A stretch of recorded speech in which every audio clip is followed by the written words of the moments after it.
اسمعني يا قوس كويس عشان مفيش وقت. مايو ده مش شهر عادي في حياتك، ده الشهر اللي يا هتطلع منه كسبان كل حاجة يا هتطلع منه خسران نفسك.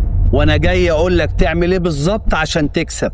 كمل الفيديو للاخر وهات ودنك وخد الخلاصة. هكلمك بصراحة، انت مش مبسوط، ما تكدبش على نفسك. بتصحى كل يوم حاسس انك تايه، الشغل اللي بتروحه مش بتاعك، الناس اللي حواليك مش شبهك، والفلوس اللي بتقبضها بتخلص قبل اخر الشهر.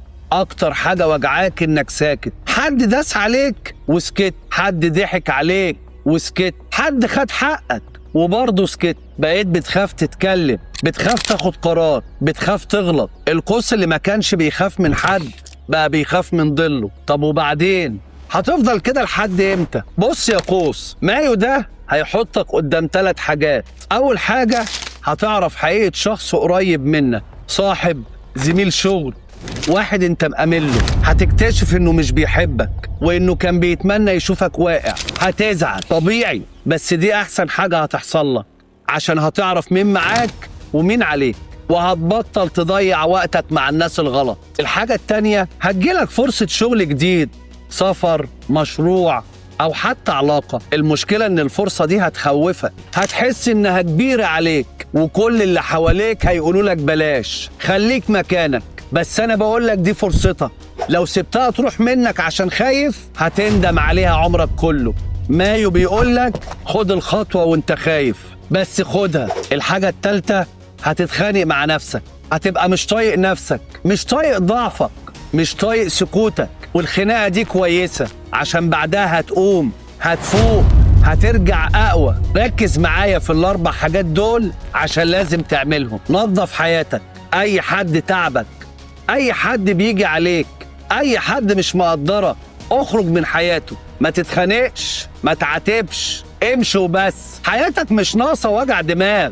اتحرك، انت مش بتاع قاعدة، لازم تخرج، سافر، غير جو، حتى لو يوم واحد، حتى لو مشوار صغير. لما بتتحبس بتتخنق، ولما بتتخنق بتضيع. فاتحرك، اتكلم، بطل تسكت على حقك. حد داسلك على طرف قول له لا، حد قلل منك وقفه عند حده. سكوتك هو اللي مخلي الناس تدوس عليك. اتكلم حتى لو صوتك مهزوز. غامر في قرار انت مأجله من زمان، عارف انه صح بس خايف تاخده، خده في مايو. سيب الشغل اللي مش طايقه، سيب العلاقة اللي تعباك، ابدأ المشروع اللي بتحلم بيه. مايو عايزك تخاطر عشان تكسب. يا قوس، انا مش هقول لك كلام حلو وخلاص، هقول لك الحقيقة. مايو ده يا هيكون بداية جديدة ليك يا هيكون شهر زي اي شهر ضاع من عمرك. الفرق بين الاتنين هو انت وقراراتك. محدش هينقذك، محدش هيجي يقولك قوم، انت اللي لازم تقوم نفسك. قوم دلوقتي، خد قرار واحد بس من اللي قلتهم لك. ابدأ بأصغر حاجة بس ابدأ، وانا بوعدك اخر مايو هتبص في المراية وهتقول انا رجعت. لو الكلام وصل لك اكتب انا جاهز، وابعت الفيديو لأي قوس تعرفه، يمكن تكون السبب انه يفوق